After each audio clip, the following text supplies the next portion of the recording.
तेलंगाना के विशाखापट्टनम से एक दिल दहला देने वाला मामला सामने आया है, जहां डेटिंग ऐप के जरिए शुरू हुआ रिश्ता एक क्रूर हत्या में बदल गया। नौसेना अधिकारी रविंद्र और मोनिका की मुलाकात साल 2021 में हुई थी, जो समय के साथ गहरे संबंध में बदल गई। हालांकि 2024 में रविंद्र ने दूसरी लड़की से शादी कर ली, लेकिन मोनिका के साथ उसका संबंध जारी रहा। हाल ही में दोनों के बीच विवाद इतना बढ़ गया कि मामला हत्या तक पहुंच गया। पुलिस के मुताबिक आरोपी ने बेहद बेरहमी से हत्या को अंजाम दिया है। विशाखापट्टनम से एक बेहद सनसनीखेज और दिल दहला देने वाला मामला सामने आया, जहां एक डेटिंग ऐप से शुरू हुआ रिश्ता खौफनाक अंजाम तक पहुंच गया। साल 2021 में नौसेना अधिकारी रविंद्र की मुलाकात मोनिका से हुई थी और धीरे धीरे दोनों के बीच नजदीकियां बढ़ती गई। हालांकि साल 2024 में रविंद्र ने दूसरी लड़की से शादी कर ली, लेकिन मोनिका के साथ उसका विवाहेतर संबंध जारी रहा। हाल ही में जब रविंद्र अपनी पत्नी के प्रसव के लिए अपने गृहनगर गया तो उसने मोनिका को अपने घर बुलाया और इसी दौरान दोनों के बीच किसी बात को लेकर तीखा विवाद हुआ, जो देखते ही देखते हिंसक हो गया। आरोप है कि रविंद्र ने मोनिका का गला घोंटकर उसकी हत्या कर दी। इसके बाद उसने सबूत मिटाने के लिए शव के टुकड़े कर दिए, जिससे पूरे इलाके में सनसनी फैल गई। घटना के बाद आरोपी ने खुद को आग लगाकर आत्महत्या की कोशिश भी की और अपने शरीर के हिस्सों को अलग अलग जगहों पर छिपाने की कोशिश की। बाद में गजुबाका पुलिस के सामने उसने आत्मसमर्पण कर दिया, क्योंकि उसके पास भागने का कोई रास्ता नहीं बचा था। फिलहाल पुलिस इस पूरे मामले की गहराई से जांच कर रही है और कई चौंकाने वाले खुलासे सामने आने की संभावना है। మనందరికీ తెలిసిందే, నిన్న చాలా దారుణమైన మర్డర్ మన గాజువాక ప్రాంతంలో జరిగింది. ఇందులో మౌనిక అని చెప్పేసి 30 సంవత్సరాల అమ్మాయిని మరి ఇండియన్ నేవీలో పనిచేసే ఈ చింతాడ రవీంద్ర అన్న అతను దారుణంగా నరికి చంపాడు. దానికి నేపథ్యం ఏంటంటే, వీళ్ళకి 2021 నుంచి ఈ అమ్మాయికి ఈ రవీంద్రకి పరిచయం ఉంది. ఈ రవీంద్ర కావాలనే ఉద్దేశంతోనే డేటింగ్ యాప్ ద్వారా ఈ అమ్మాయిని పరిచయం చేసుకున్నారు. పరిచయం చేసుకుని 2021 నుంచి కూడా ఈ రిలేషన్షిప్ కంటిన్యూ అవుతా ఉంది. 2024 ఇతనికి పెళ్లి అయింది. పెళ్లి అయినప్పటికీ కూడా ఈ అమ్మాయితో మరి రిలేషన్షిప్ కంటిన్యూ చేశారు.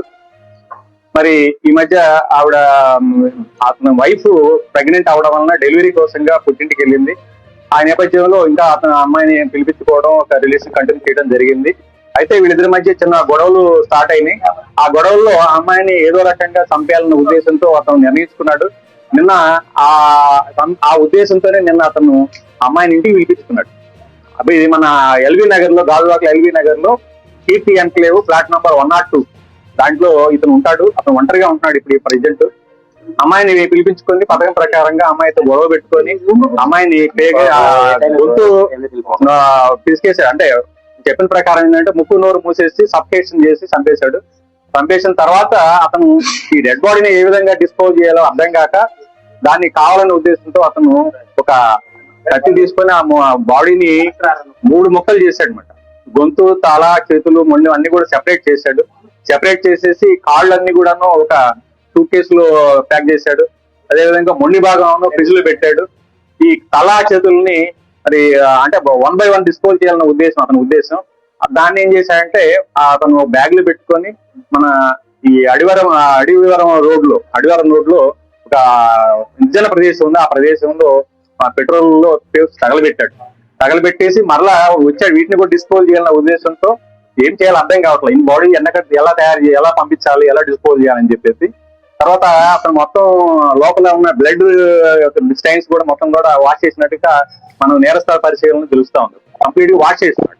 అంటే ఏ విధంగా నేరం బయటపడకుండా తప్పించుకోవాలన్న ఉద్దేశం అతను కనబడతా ఉంది. తర్వాత ఇప్పుడు ఈ డెడ్ బాడీస్ లో ఉన్న ఈ భాగాలు ఎలా డిస్పోజ్ చేయలేక అతనికి దిక్కు తెలియలేదు. ఈయన ఏం చేయాలో అర్థం కాక అతను పోలీస్ స్టేషన్ కి వచ్చి సరెండర్ అయ్యడంగా తెలుస్తా ఉంది. అయితే ఈ విషయం తెలుసుకున్నది తల్లిదండ్రులు ఈ రోజు పోలీస్ స్టేషన్ కి వచ్చి వాళ్ళ మౌనిక తల్లిదండ్రులు వేణుగోపాల్ ఫాదర్ పేరు, ఆయన వచ్చి కంప్లైంట్ ఇవ్వడం జరిగింది. ఈ ఫాదర్ వచ్చేసి ఈ మన చిన్న కాంట్రాక్ట్ టీచర్ గా పనిచేస్తారంటే పెందుర్తిలో. అందరూ కూడా టీచర్ ఫ్యామిలీ అనమాట. మదర్ ఫ్యామిలీ టీచర్ పనిచేస్తా ఉండేది. అయితే ఈ అమ్మాయి డిసీజ్డ్ ఈ మౌనిక ఈ ఇంటర్ వరకు చదువుకుంది. పంజాబ్ నేషనల్ బ్యాంక్ లో ఏదో ఆఫీస్ అపార్ట్మెంట్ గా పనిచేస్తుంది. కాంట్రాక్ట్ బేసిస్ టెంపరీగా పనిచేస్తూ తర్వాత అప్పుడప్పుడు ఖాళీ సమయంలో ఈవిడ ఈ మ్యారేజ్ ఈవెంట్ కూడా అటెండ్ అవుతా ఉంటుంది అనమాట. అయితే ఈ కేసు నమోదు చేస్తున్నారు. కేసు మన మర్డర్ కేసు కింద. అదే విధంగా ఈ ఎవిడెన్స్ ని తారుమారు చేయడం కోసం, అంటే కనపడకుండా మాయం చేయడం కోసంగా అతను ప్రయత్నించినట్టుగా ఆ మర్డర్ కేసుతో పాటుగా 201 ఐపీసీ అంటారు అండి. ఆ కేసు కింద కూడా కేసు నమోదు చేయడం అయింది. దర్యాప్తు స్టార్ట్ చేయడం అయింది. సిఐ గాజువాక ఈ కేసు దర్యాప్తు చేస్తా ఉన్నారు. అయితే ఈ కేసులో ఈ ముద్దాయికి కఠిన శిక్ష పడే విధంగా అన్ని రకాలుగా సైంటిఫిక్ ఇన్వెస్టిగేషన్ చేయడం జరిగింది.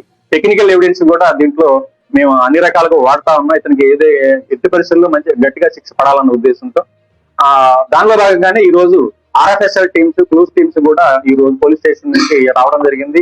సీన్ ఆఫ్ అఫెన్స్, అదే విధంగా ఎక్కడైతే ఈ బాడీని డిస్పోజ్ చేయడం ప్రయత్నం చేశాడో, ఎక్కడైతే ఈ తల మొండాన్ని కూడా అక్కడ ఆ చేతులను తగలబెట్టారో ఆ ప్రదేశం కూడా విజిట్ చేయడం జరిగింది. ఇవన్నీ కూడా సీజ్ చేసి మరి పోస్ట్ మార్టం నిమిత్తం KGH కి పంపించడం జరిగింది.